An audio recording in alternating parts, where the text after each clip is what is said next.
What's up, everybody? Andrew Cooper here for another Coop's Fantasy Football Fiasco. It's Friday, baby. And as of late, we've been doing, free agency most days. On Wednesday, we do Dynasty. So today, I wanted to switch it up a little bit. I wanted to bring in a new vibe because it's 2024 and there's so many different formats, so many different ways to play that just focusing on redraft, dynasty, the draft, that's old school, man. I mean, I've already been doing a ton of best ball drafts. I know we've got two going already in the Discord with all the members. We're gonna be doing a ton. Pete Overzet and all those guys, they've probably done 100 already by now. So what I like to do is let's mix it up. And the other beautiful thing is it gives us a good idea of early ADP. We can see what's going on now so that we can monitor the landscape and see how things change and get ready for the regular redrafts. So what we're going to do today is I'm going to pull up a FFPC way too early best ball draft. This one has a $125 buy-in, so people are taking it very seriously, and there's $25,000 in prizes. So this is a big one, probably one of the biggest ones that you can do right now. If you want to get involved, go to myffpc.com,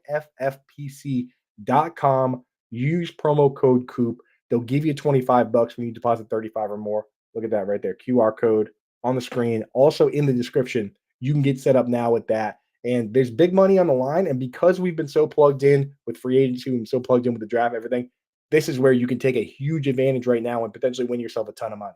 So why don't we get to it right now? There's a lot to talk about here. Let's pull up the draft board and we'll take a look at that first, right? And here's the thing. When we do this, it's so tough to see that I actually went in and at least for a good chunk of the rounds that matter, I set it up so that you can actually see what's going on.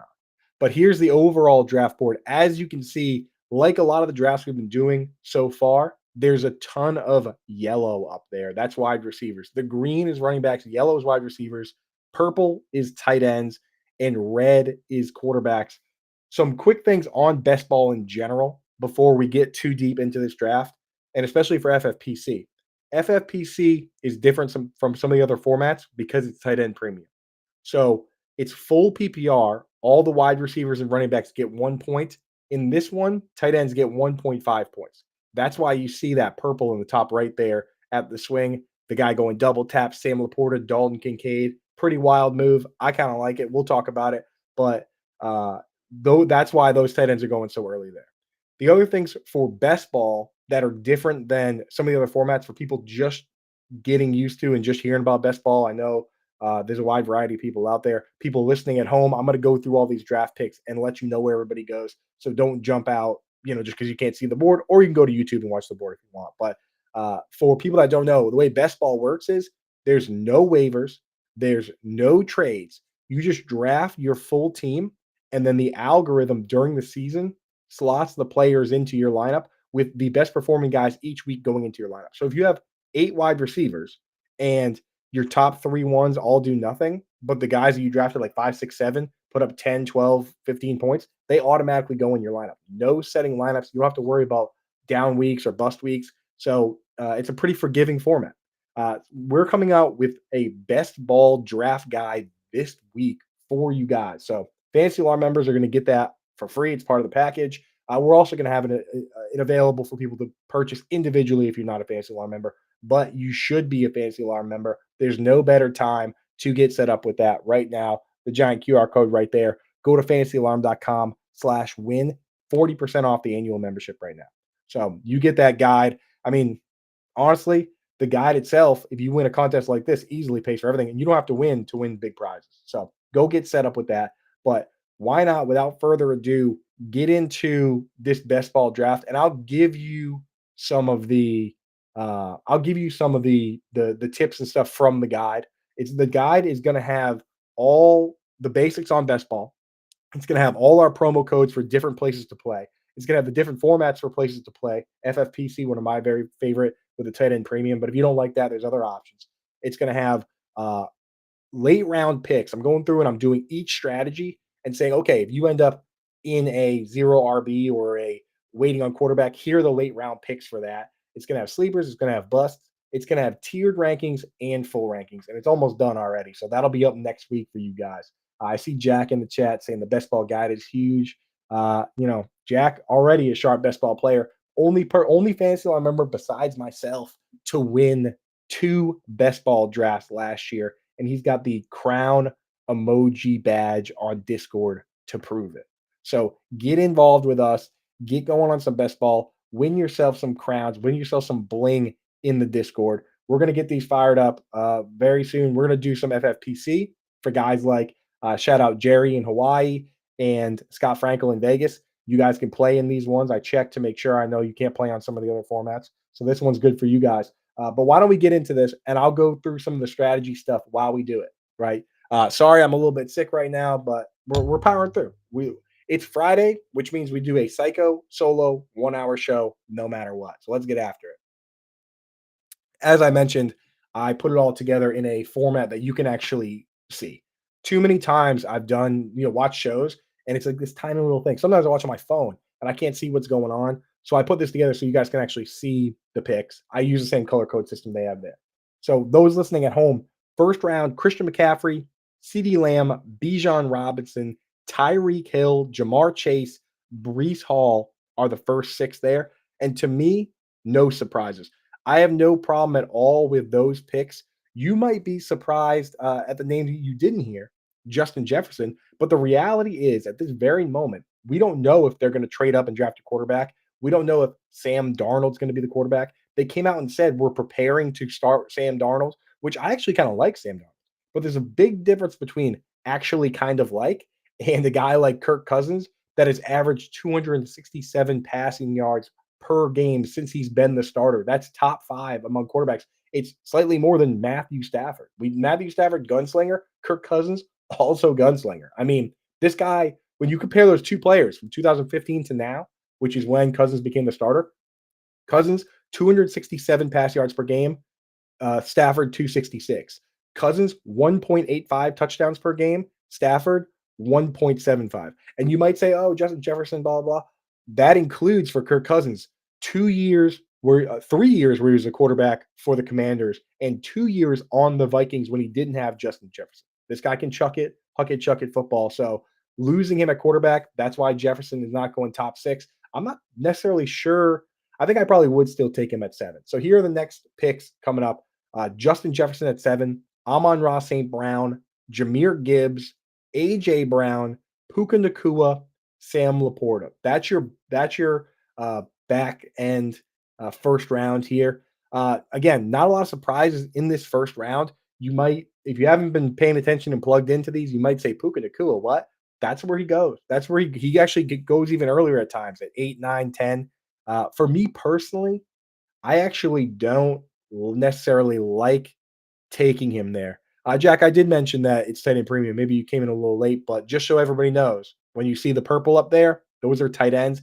This is a tight end premium format. It's full point PPR, 1.5 for tight ends. So that's why you see Sam Laporta going there.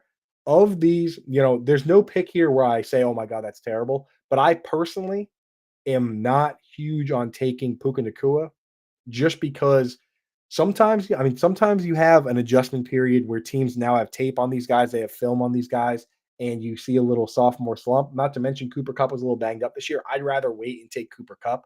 Also, personally, even though I'm a huge fan, I got a bunch of his rookie cards here. I'm not taking Sam Laporta there, to be honest. I mean, last year he had a great rookie year, 120 targets, but he only had 52 yards a game, which I mean, that's Jerry Jeudy over his 4-year career so far. He's averaged 53 yards a game. You know what I mean? It's like the touchdowns boosted him a little bit. The real concern that I have, and I talked about this with Pat Fitzmaurice on the Wednesday before last when we did Fitz's Fits, when I talked about potential options for the Lions. I worry that the Lions are going to take a split end in this draft. They let Josh Reynolds leave. And if they add a split end like a Keon Coleman or a Xavier Legette, like you look at it and you say, you know, that player might not be fantasy relevant on their own, but they could spread out the targets just enough that now you have Amon-Ra St. Brown, the rookie wide receiver, Jamison Williams as a field stretcher, two backs that can catch the football, and Sam Laporta. For me, it's too rich to take him as my first round pick, even in tight end premium, and even if I were to rank him at tight end 1. Now, here's the second round here. The person at the first round went Sam Laporta, Dalton Kincaid. I think it's bold. It's $125 buy-in, so you got to do crazy stuff. I think it's bold. I think it's wild. I love both players. I'm just personally not doing that. And the reason I'm not doing it is I think I can generate value at the tight end position later on. But this person, I mean, I guess I don't blame him. Dalton Kincaid, it could pay off big here if they don't draft a wide receiver or yeah, I think they're going to, but if they don't draft a wide receiver or Curtis Samuel falls flat, Kincaid could have big upside. The thing is, you're drafting this guy at his ceiling. Like if the Bills don't draft a wide receiver, this is where Dalton Kincaid will go in drafts probably. I would start taking him early, but it's just not necessary. This isn't dynasty. There's no bonus for youth. There's no bonus for those type of things. So taking Kincaid there is, in my opinion, pretty bold. And I'm probably the biggest Kincaid fan there is. I mean, I have 4 Kincaid rookie cards right here on my desk. So I would take personally over Puka Nacua, Sam Laporta, Dalton Kincaid. I would take Garrett Wilson. And I would consider Jonathan Taylor as well. So here's round 2.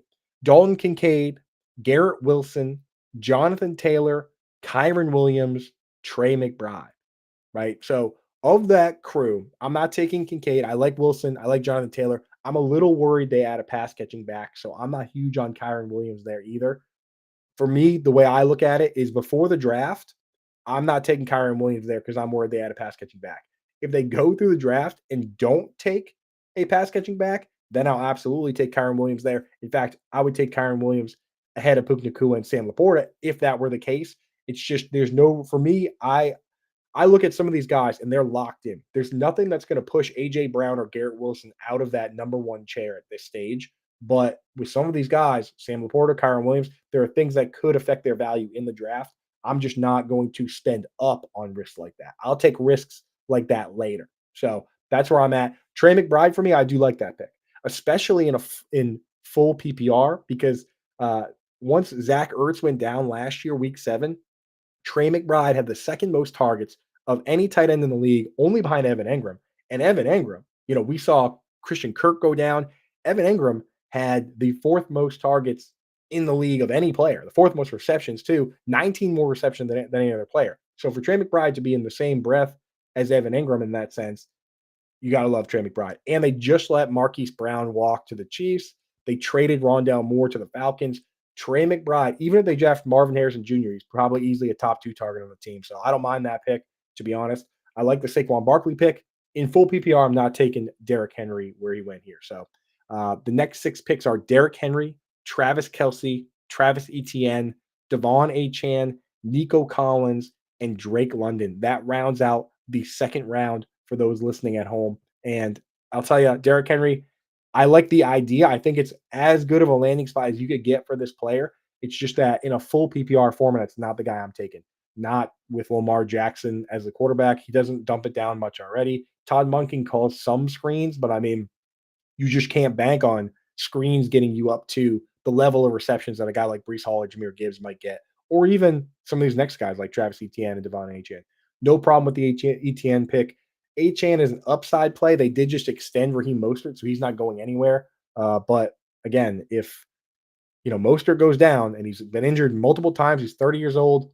Devon Achane, if Mostert got hurt in tomorrow, like if he tripped over, if he tripped and tore his ACL, or I mean, last year around this time or over the summer, we saw uh, Naheem Hines was on a jet ski and he got hit by somebody and messed up his knee. I mean, things like that happen. Nate Burleson broke his arm trying to save his pizza, stopping short in his car. Right. So like those things happen. If that were to happen today, where would Devon Achane go? He'd probably go like 4, 5 overall, 6. Right. He'd go right where Brees Hall goes. It's just that with Mostert there, it's not as exciting of a pick.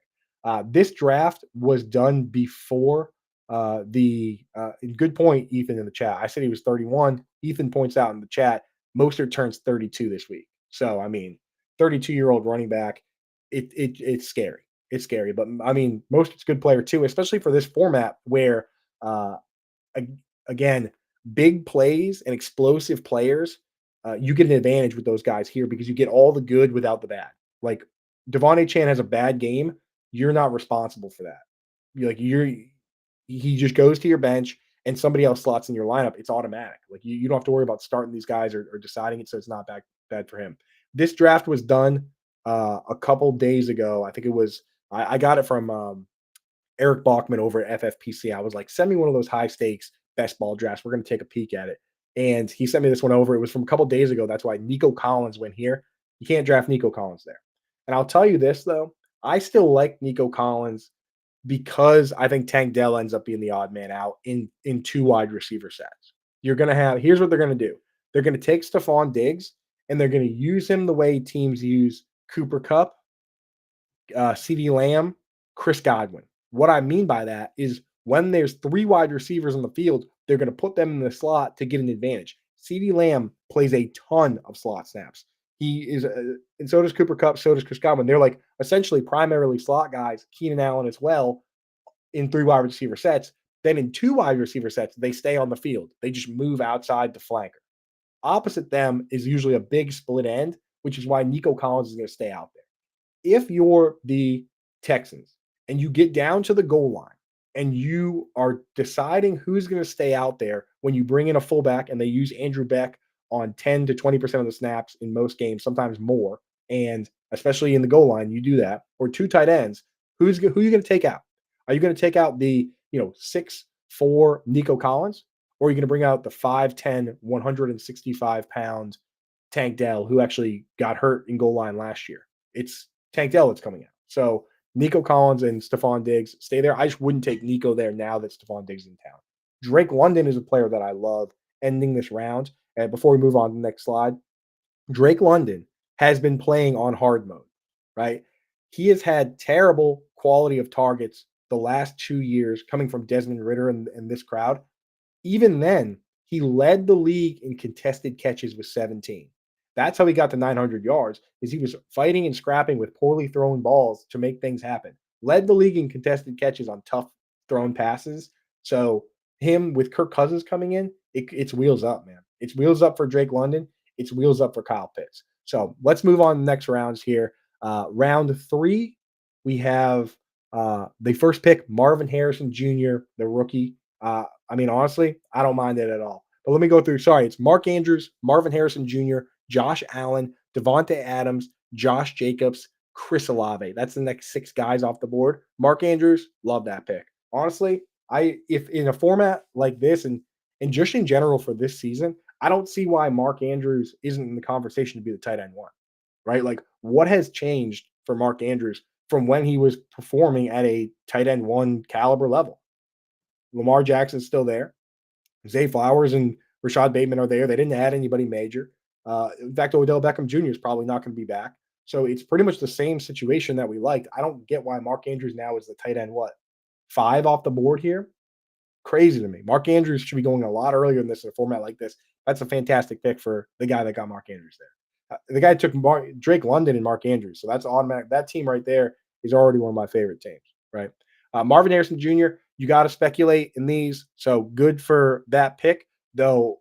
There's so many people out there that say, "Oh, Andrews," that say Marvin Harrison Jr. and Malik Neighbors 1A, 1B, and some people even say Neighbors ahead. Why does Marvin Harrison Jr. go so far ahead of Malik Neighbors? It just doesn't make that much sense to me. If they go bing bang 1-2 to the Cardinals and the Chargers, then I don't see why they wouldn't go bing bang 1-2 in drafts like this. So we'll get to where Malik Neighbors is next for those listening at home but a little spoiler, he's on the screen right now. So we'll get to him soon. Josh Allen goes. This was before the Stephon Diggs trade. I'm not spending up for Josh Allen anymore at that spot. I might even still have him in tight end one, QB 1, 2, 3, but I'm just not going to take him where he has to go there. So again, ADP is going to adjust on these, but we're trying to look at these high stakes $125 buy-in best ball teams in April just don't fire enough for us to have daily updates on that. You know what I mean? Next, so Devontae Adams, I like that pick a lot, man. He's going to get the targets. Gardner Minshew's a capable guy. And I see Jack in the chat mentions Josh Jacobs there. Love it. Josh Jacobs. I mean, why does Barkley go so much higher than Jacobs? Like, Barkley went to a good team, but one that doesn't throw to the running back that much. Not just Jalen Hurts, but Nick Sirianni historically doesn't call a lot of running back screens. He likes wide receiver and tight end screens. Obviously, they'll do a little more with Barkley, but It's not a really a place where you just pencil him in for like potentially 60, 70, 80, 90 targets. Josh Jacobs goes to an ascending offense with a good QB and great weapons to move the ball. Josh Jacobs is a steal at that pick, as Jack points out, and that's why Jack wears the crown, baby. Jack's a beast. So Chris Olave, not a like Chris Olave, DJ Moore, those are fine picks there. I just don't love making those picks there. Chris Olave, I mean, he's the best wide receiver. He's the only guy in town. Derek Carr in his career has one QB1 season on his resume total, and he's been around for a while. I just worry that like you're not getting the full extent of the upside, but again, he could be awesome. DJ Moore, Keenan Allen's in town. He's going to have a rookie QB. I don't know. I don't like it as much as I like some of these next picks. So the next picks are DJ Moore. This is the back half of the third round now. So DJ Moore, Michael Pittman, Brandon Ayuk, Rashad White, Mike Evans, Debo Samuel. Michael Pittman, I like him a lot, man. The guy never comes off the field. Literally, if he didn't get hurt, he probably would have led the league in snap share. Him and Alec Pierce actually did lead the league in snaps. Those dudes just stay on the field all the time. Great news for Pittman. Ayuk, whether he's traded or not, he's in a good spot. I mean, he's already in a good spot, and it can only get better if a team trades for him to make him the focal point. So don't rule out a draft day trade for Ayuk, but like I love that spot for him because he's worth that spot, and it can only get better. I don't really see a spot where it could get worse for him, right? And I'm with you on Mike Evans as well. So in the chat, Ethan says Mike Evans feels like he should go 5-10 spots earlier. Yeah. Now the thing with Mike Evans in this format is that it's kind of a two-sided coin.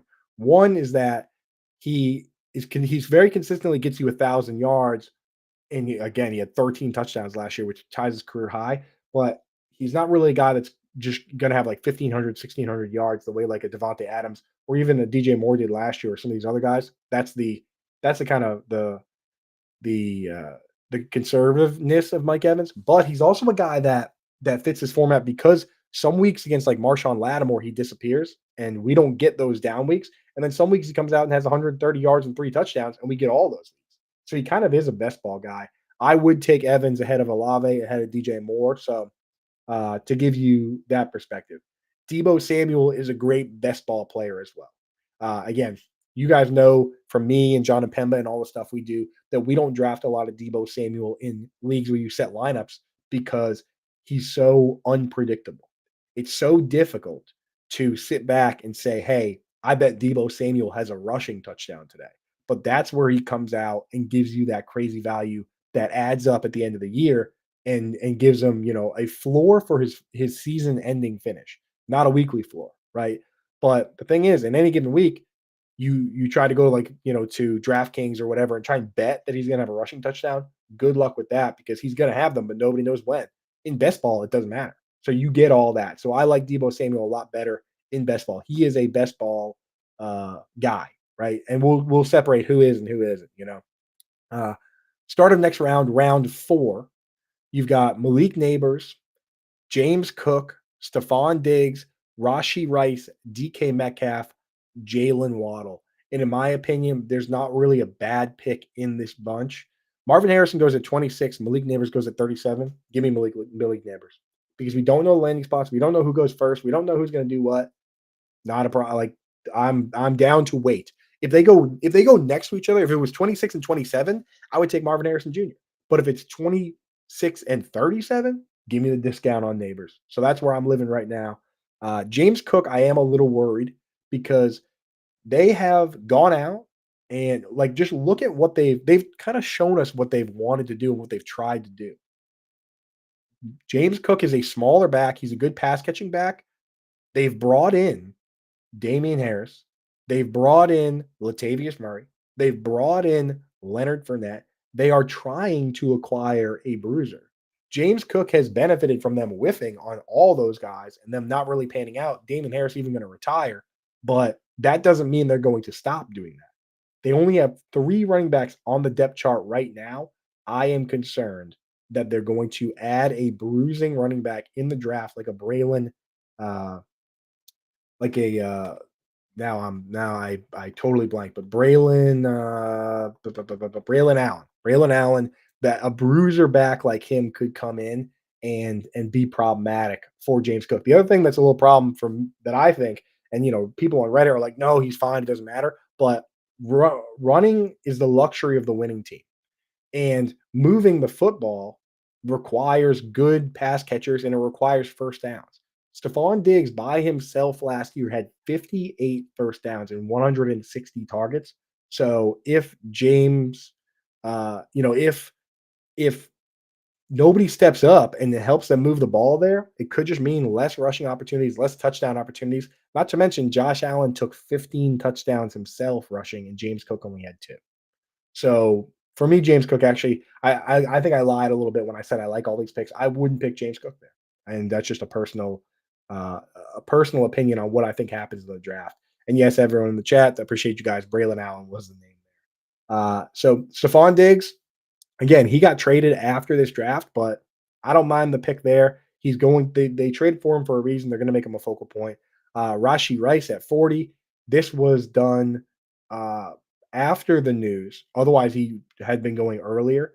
I don't think he's going to get suspended for many games. And my quick opinion on that is just look around at some of the gray area stuff or like like misdemeanor type stuff or like non like real like things that the fans don't frown upon. Like obviously domestic violence things are taken very seriously and a lot of a lot of similar things, but in this case it's not something where people look at it and they really condemn street racing, you know what I mean? Not to mention I watched Jack Jones last year for the Patriots walk into Logan Airport in Boston with a loaded gun with extended magazines that are illegal in that state, unlicensed, in a bag that had his name on the bag, and he did not get suspended. So there's there's going to be the best lawyers in the world trying to reduce this sentence and trying to make sure he doesn't seem like he's going to miss a lot of games. And again, 3 games, right? Say Jack and Anthony, you think 3 games is about right? 3 games in best ball, whatever. It's best ball, right? You just put somebody else in there. 3 games in any format, right? If this guy's as good as he was last year, then he's well worth the pick at 40. So I don't mind drafting Rashi Rice. DK Metcalf, I like a lot. Jalen Waddle, I like a lot. So there's a lot of picks in this fourth round that make a lot of sense. The second half of the fourth round, one of my favorite players, perfect for this format. People are sleeping on him. Evan Ingram, right? So the next 6 picks are Evan Ingram, Devonta Smith, Cooper Kupp, Tank Dell, Kyle Pitts, Lamar Jackson. Evan Ingram in this format, 1.5 receptions per 1.5 points per reception for tight ends. That's an absolute smash pick. If I already drafted Travis Kelce, I'm still taking Ingram if he's available there. I mean, this team with Doug Peterson ran more tight end screens than any other team in the league. Those are automatic free receptions, and they are worth extra points in this format. And he had the fourth most receptions of any player in the league. Evan Ingram's a smash. Devonta Smith, fine pick here. Cooper Kupp, I like as well. Like the difference between AJ Brown, like AJ Brown and Puka, like so I have AJ Brown obviously ahead of Devonta Smith, and I don't mind AJ Brown being picked there. Puka Nakua versus Cooper Kupp to me isn't as much of a slam dunk to the point where Puka Nakua needs to go where AJ Brown goes. I think that Cooper Kupp and Puka Nakua, there should be a smaller gap between those guys. So I love waiting and taking Cooper Kupp here. I have no problem with it at all. And if teams are going to adjust and treat Puka Nakua as the guy that had 180 yards in the playoff game, then it's like if people truly believe that Puka Nakua is better than Cooper Kupp, then he's going to get tougher coverage. This happened with Chris Godwin and Mike Evans following Chris Godwin's 1,400 yard season, where his third year in the league, Chris Godwin went crazy because everyone was covering Mike Evans, and then the next year, people respected Chris Godwin more, and he wasn't getting as free of a run. So all year, everybody's saying Cooper Kupp. We have to worry about Cooper Kupp. How are we stopping Cooper Kupp? Now they're going to say, okay, we have to respect Puka Nakua, maybe even more so than Cooper Kupp. Like if people think that Puka Nakua is better than Cooper Kupp, Puka Nakua is going to start facing the better corners. Or maybe, I don't know, what do we think? That teams are still going to put their top guys on Cooper Kupp and let Puka Nakua run crazy for 150 yards? That's my concern. I'm worried about it, man. I'm worried about it. Tank Dell, can't pick him here. We already talked about that. So then this is a couple days ago. So Don't worry about that Tank Dell pick. Kyle Pitts, I love the pick there. Tight end premium. He had 1,000 yards with the ghost of Matt Ryan at quarterback. His target share has been good, even with the low volume. And this is a guy you have to remember. Like, he's the only tight end ever to have a 1,000 yard season at 21 years old.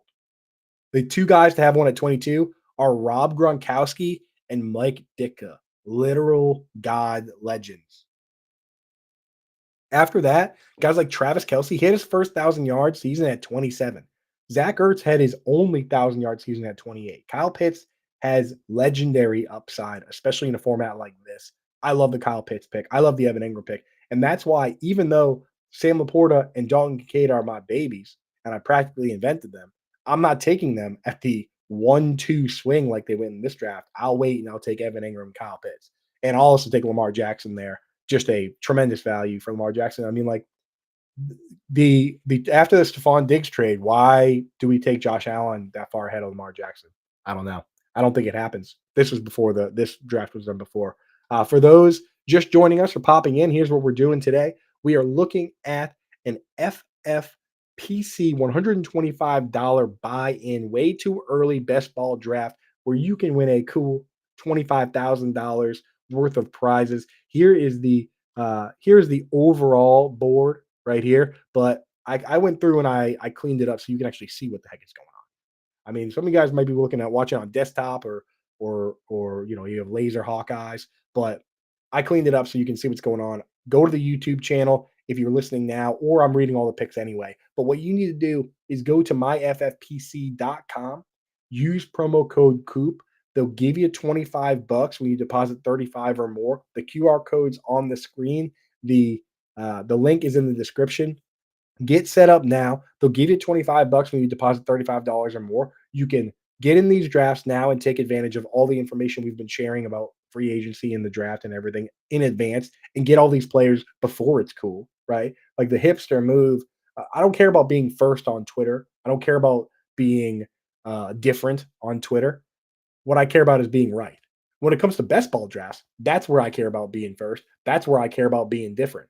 Like, don't worry about tweeting about the guys you like. Go in here and draft the guys you like, Malik Neighbors and whoever else, and get them before the draft comes and they shoot up the board, right? And we talk about sleepers and rookies and things like that. So that's where you take advantage of it.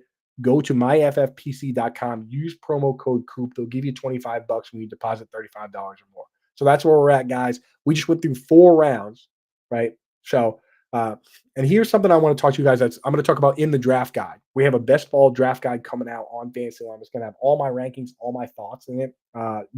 Members are just going to get it. Like, it's just available to members. If you want to get a membership, go to fantasyalarm.com/win. It's 40% off for the annual right now. Like, you just get that along with every other thing that you get. You get in the Discord, all that stuff. If you want to just buy it, it's going to be sold as a standalone product too, for the people that just might want that. But here's my philosophy on these best ball drafts and every draft in general, right? Is and I'm going to full screen myself here for this one because I think this is important, right? The advice that I'm giving is to be like water in your drafts. Everybody comes out and says things like, well, you have to go 0 RB, or there's a lot of good late round QBs this year, or you can wait on sleeper wide receivers, or, really deep tight end year. Every person, says all those different things. The mistake is going into the draft pigeonholing yourself into a specific strategy. If you go into one of these drafts and say, I'm going to go 0 RB, and 11 other people in the draft are all going 0 RB, you're not going to generate any value that way. What you need to do, study every strategy. 0 RB, late round QB, wait on wide receiver, yin yang tight end, know all the targets, right? Know all the targets so that in the early parts of the draft, we just went through the first 4 rounds. All you care about is collecting value, picking the players that you believe will score the most fantasy points. That's all you have to do. If it's 4 wide receivers, it's 4 wide receivers, right? If you end up with 2 quarterbacks because they're sliding, whatever. If you take 2 tight ends because you think it gives you an advantage, go ahead. Get the value first. Don't worry about bye weeks. Don't worry about strength of schedule. Don't worry about stacking. Don't worry about anything except getting the best guys. And then what you do is from there, you pivot to these strategies. You do what you have to do to complete the build and get the job done, right? Don't ever say it's a mistake to say, I'm going zero RB today. But if you walk away from a draft saying, hey, there was a lot of wide receiver value on the board, but I had to pivot to zero RB to make it happen, that's fine, right? That's the difference between a savvy gamer and a not so savvy gamer is knowing how to squeeze value out of these drafts. And I've seen a lot of the top guys, the guys that preach zero RB and all this and that. Pat Kerrane, won a ton of money, $2 million, drafting Austin Eckler in the first round of a draft 2 years ago, even as a zero RB guy, because the value was there. So even those guys will tell you, take the value when it comes to you and then pivot after. So that's the rant on that. There you go. Coop telling you ADPs matter. But here we go. Let's get back into it. Fourth round done. Fifth round. This is where you start having to think about your build, right? In these drafts, because there's no waivers, there's no trades, you're going to need at least two quarterbacks. You're going to need at least two tight ends. You want to live, this is 20 rounds, so there's going to be more and more of everything. But you probably want between 2 and 3 quarterbacks, between 3 and 4 tight ends. And I'm talking about I've checked, 4 for 4, and TJ Hernandez do a lot of work on advance rates in these tournaments. And they have the statistics that back this up. 2 to 3 quarterbacks, 3 to 4 tight ends. Running backs, you want between like 4 and 7. But in a 20 round draft, you might have more than that. And wide receivers between 6 and 9. And again, in a 20 round draft, you might have more than that. But that's what you want to shoot for. You don't want to leave yourself with like 3 running backs or 1 tight end, obviously, would be a huge problem. But yeah, so that's what you want to do with these drafts. Round 5, for those listening at home, Zay Flowers, CJ Stroud, T. Higgins, Joe Mixon, Brock Bowers, Kenneth Walker.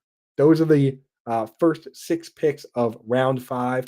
No problem with Flowers there. Higgins. I mean, again, there's a lot of value to be had here. Even Kenneth Walker in a format like this, this format is very friendly to touchdown dependent players because if they score a touchdown, you just get the points, right? Like you don't have to worry about them scoring or not scoring. You get it if they score, you don't if they don't. So I don't mind that pick either. CJ Stroud is a pick I love here. I just took CJ Stroud in the Fantasy Alarm best ball draft, the slow draft we have going on right now with the members. And especially now that they have Stephon Diggs, you might not even be available here. Joe Mixon is a pick that I love here.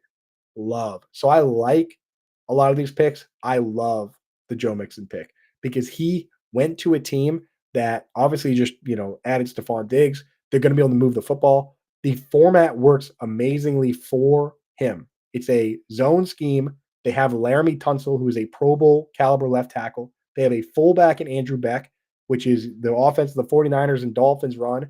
And those are the 2 top teams in terms of like yards before contact, right? Because they use the fullback, because they have great players. Christian McCaffrey led the league in yards before contact. Devon Achane led the league in yards before contact, before touch. And Devin Singletary had like 600 and something of his 900 yards before contact. So Joe Mixon, you talk about efficiency, you talk about inability to create for himself. In this offense, he might not have to. And they know he's good for the scheme, which is why they traded for him and extended him, paid him more money than Zach Moss got, more money than Devin Singletary got. We've talked about Mixon to death, so that's it on him. Brock Bowers, I like the speculative pick here. He could end up being essentially what Mark Andrews is, which is just a guy that plays 85% of his snaps at wide receiver. He's a better wide receiver than most of the wide receivers in the league, and he blocks better than virtually every wide receiver in the league. That's the beauty of Evan Engram and Mark Andrews. If they can be as good at catching the ball as the slot wide receivers, but are just crushing blockers. And again, people say Evan Engram sucks at blocking. He sucks at blocking as a tight end. As a slot wide receiver, he's one of the best blockers in the league. And that's why Brock Bowers is such a valuable and powerful asset. If he goes to the Chargers at 5, which I don't think he does, or if the Chargers trade back and they take Brock Bowers, I'll have Brock Bowers ranked insanely high. So high, you're going to be uncomfortable with it.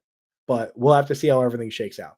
Kenneth Walker, I already said I don't mind. Second half of this round, Jalen Hurts, Isaiah Pacheco, Patrick Mahomes, George Kittle, James Conner, Christian Kirk. Now, this is the range I don't mind taking QBs. What I do in a lot of cases is I make a big list of running backs and wide receivers I think could be difference making upside being top 5 running backs. And I don't exclude Joe Mixon from that. He's been a top 10 running back 3 years in a row, right? So I draft all those guys first in most instances, if unless Lamar Jackson or somebody falls to a crazy value.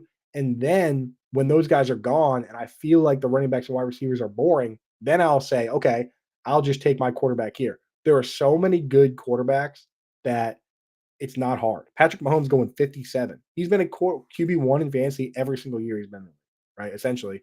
Jalen Hurts, obviously awesome. So, like, you can just wait and take a quarterback once you don't like any of the other options on the board. George Kittle, don't mind that pick here. I worry about Isaiah Pacheco. I worry they're going to take a pass catching back in the draft. They haven't had a good one since Jerick McKinnon, and there's been rumors. I mean, they had people popping in, uh, you know, into camp. I mean, I know they brought Clyde Edwards-Helaire back, but wouldn't be surprised to see them take a pass catching back. George Kittle in this is the best format for George Kittle. So, well, not the best. Best format for George Kittle. The most tuned format to George Kittle would be a standard best ball league, right? Because he has the speed to break off big chunk plays and score touchdowns, but he doesn't really rack up targets because they have a lot of guys on the team and he has down weeks, right? Like he actually, when everyone was healthy, he only essentially had one game with more than 3 targets. I mean, he had 3 touchdowns on 3 targets against the Cowboys, but you can't really predict if and when that's going to happen. In best ball, you don't have to predict it to happen. That's why he's good in this format. James Conner, I like, man. I don't see what's not to like about James Conner. Like, he's a hard worker. I know he gets hurt every single year, but this is best ball. Again, you don't have to worry about that. He's been hurt every year of his career, but you're going to have 6, 7 running backs on your team, and they're just gonna slot in. So just know if you draft James Conner, you need to load up on running backs, right? You can't just bank on James Conner because he's gonna get hurt at some point. But when he's healthy, he's been great, and he's the only show in town. Christian Kirk, this is a pick where I don't mind the pick where it's going here, but just know that like he's kind of a boring player. This isn't the best format for him because he doesn't have big spike weeks. We want spike week guys.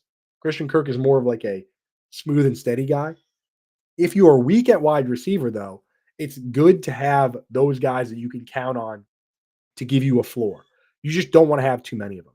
You don't want to have, you know, Christian Kirk and Tyler Boyd and like have all these middle of the pack guys because you're not giving yourself upside. And in these big tournaments, which this is a big tournament where you can win $25,000 with a $125 buy-in, you're going to want to have upside, especially in playoffs. Like if Christian Kirk is cracking your lineup come playoff time with 7 catches for 50 something yards, then you're probably not going to win a bunch of money.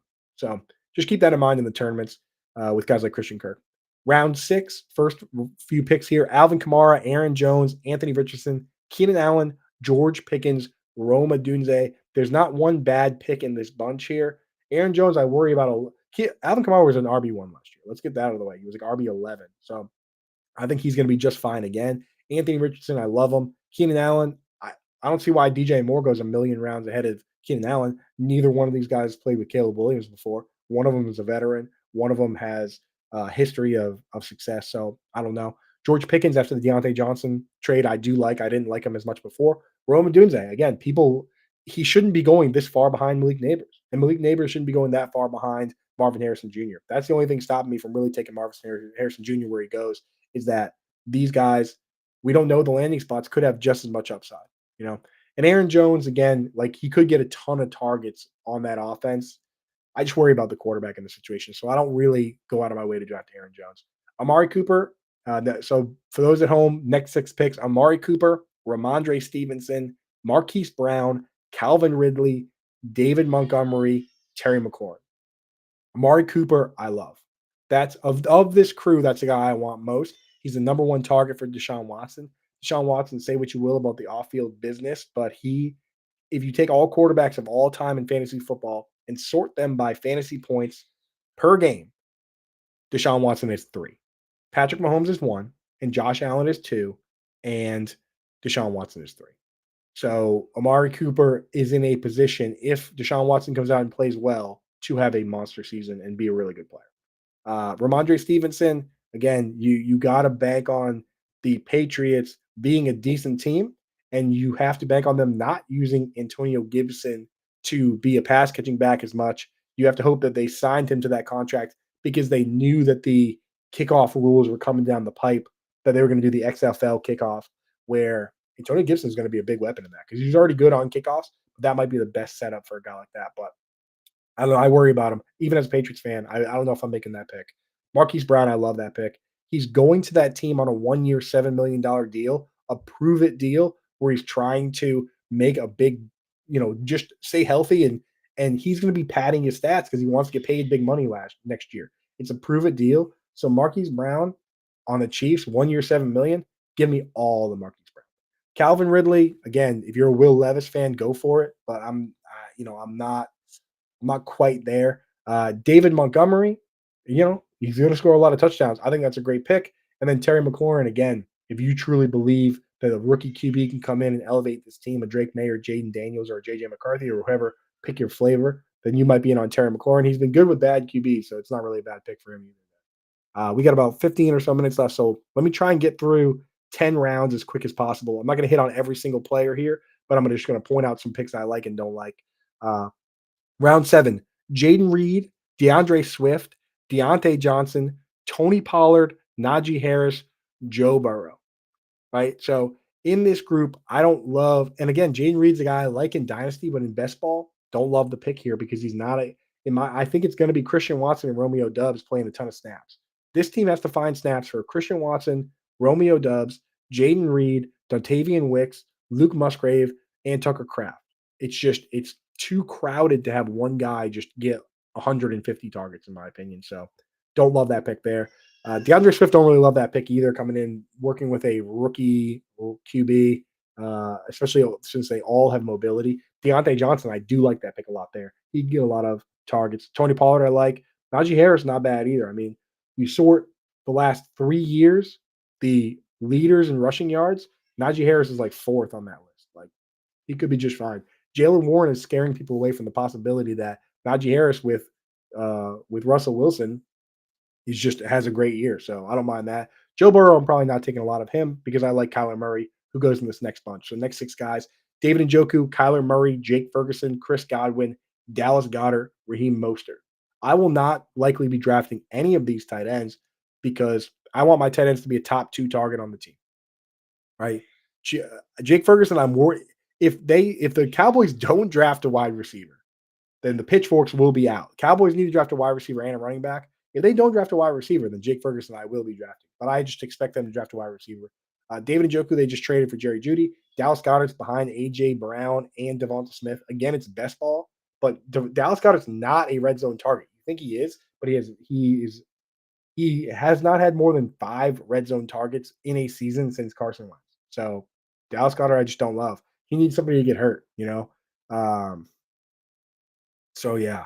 And again, Jeezy in the chat says, does anyone know if there's a way to adjust ADP since Rice incident and Diggs trade happened? For ADP itself, they roll it as these drafts come in over like a couple day period. So it will adjust soon. So keep an eye on that on FFPC. I'm just looking at one particular draft that happened here. But yeah, it's going to be updated soon. I think Rashee Rice is going to fall a little bit, Diggs a little bit too, but it's not going to be as drastic as you might think. So Raheem Mostert, just to wrap that round up, I like Raheem Mostert. He's a guy that can break off big touchdowns at any given time. And again, it's best ball. You don't have to worry about the down weeks. Round 8, Jordan Love, Gus Edwards, Kirk Cousins, Zach Moss, Christian Watson, Jared Goff, Jonathan Brooks. Jordan Love, big upside pick. I mean, he was like a top 5 QB last year in fantasy. Kirk Cousins, again, another guy that just does a great job distributing the ball. So I like that pick a lot as well. Gus Edwards, boring.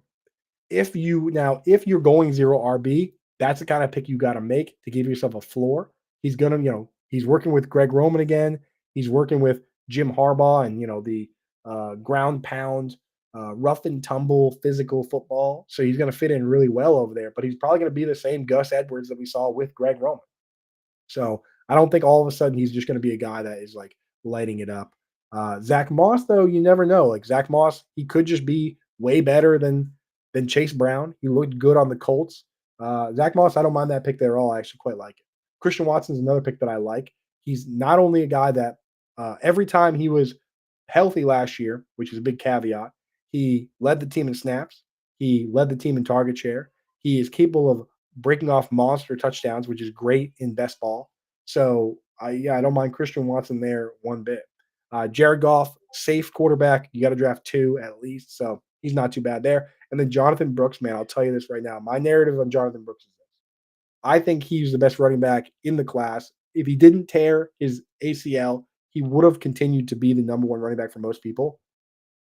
The ACL surgery that was done by Dan Cooper, no relation, who is the head doctor, team doctor for the Dallas Cowboys. If the Dallas Cowboys draft Jonathan Brooks into a great situation for running back as the team that knows the most about his medical history, Jonathan Brooks is my number one rookie RB. Jonathan Brooks is a guy I'm drafting in a lot of leagues, and we're fired up for. If the Cowboys pass on him, the Cowboys pass on him at a spot where they should take him in the second or third round, then we'll be concerned. If another team reaches for him and drafts him before the Cowboys, then we're not worried about it. But that's what we want to look for. Do the Cowboys pass on Jonathan Brooks, who they did the knee surgery on? So something to look for in the draft. Big one. Jack, we did feel the earthquake a little bit. I know, yeah, the earthquake in New York. I didn't even really notice it much, but my wife did. So there you go. Next six picks: Pat Fryermuth, DeAndre Hopkins, Tua Tagovailoa, T.J. Hawkinson, Justin Herbert, Trey Benson. I am not drafting T.J. Hawkinson. Not right now. Probably not ever. Here are the problems.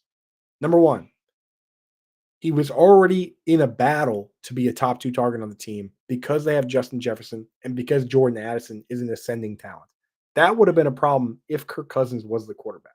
Kirk Cousins is not the quarterback. It's going to be Sam Darnold. It's going to be a rookie. It's going to be somebody else. The huge problem with that is that T.J. Hawkinson tore his knee up.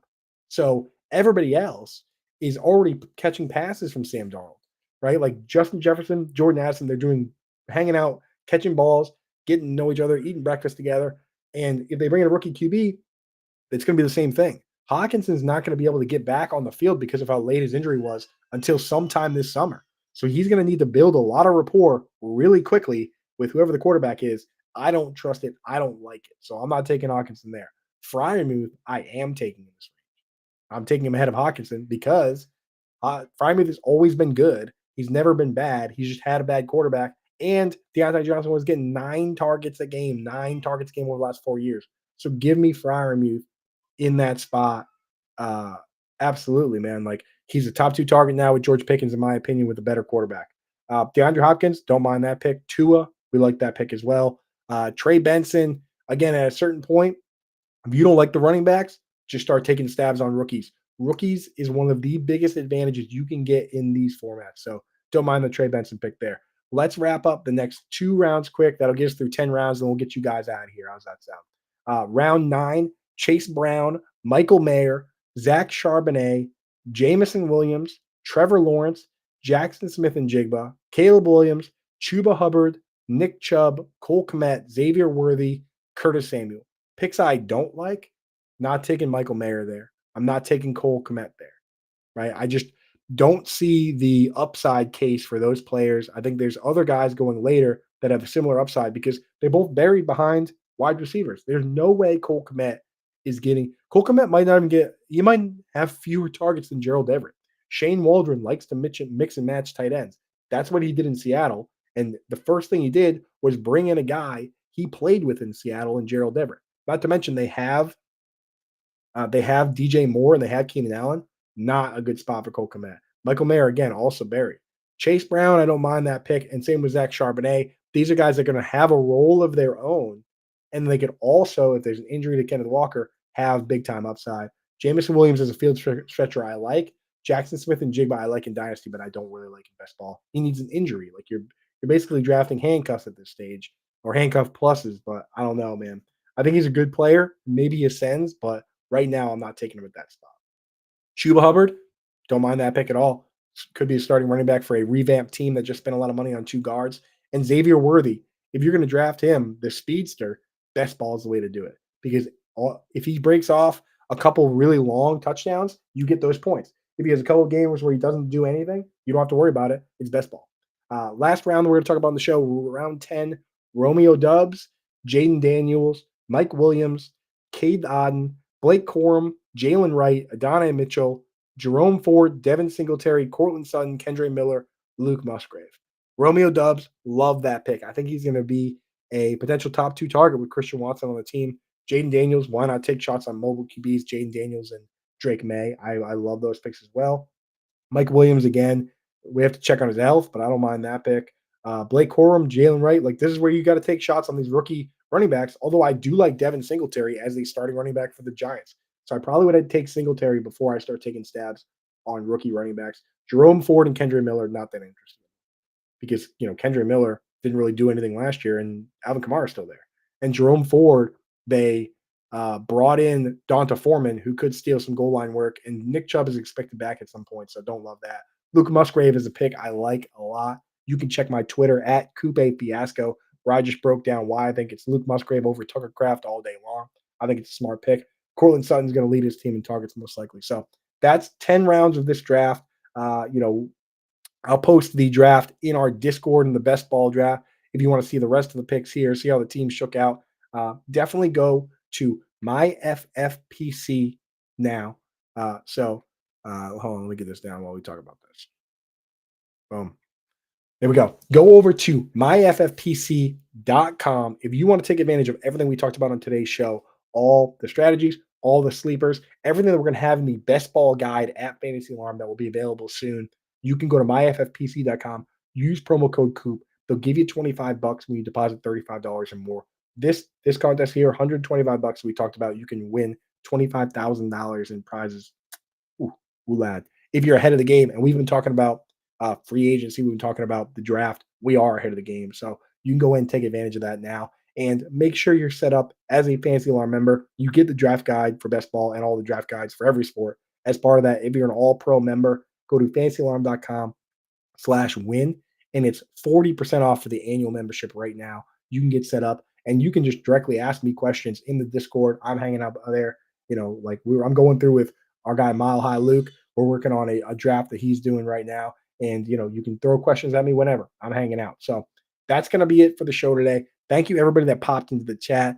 Jeezy, Anthony, Ani Coop, CP, everybody that popped in. Thank you guys for hanging. Jack, Matt Deutsch behind the glass. Really appreciate you, man. And we'll be back next week with some more Dynasty stuff on Wednesday, and then maybe some more best ball stuff on Friday. So thank you so much, guys. We're out of here.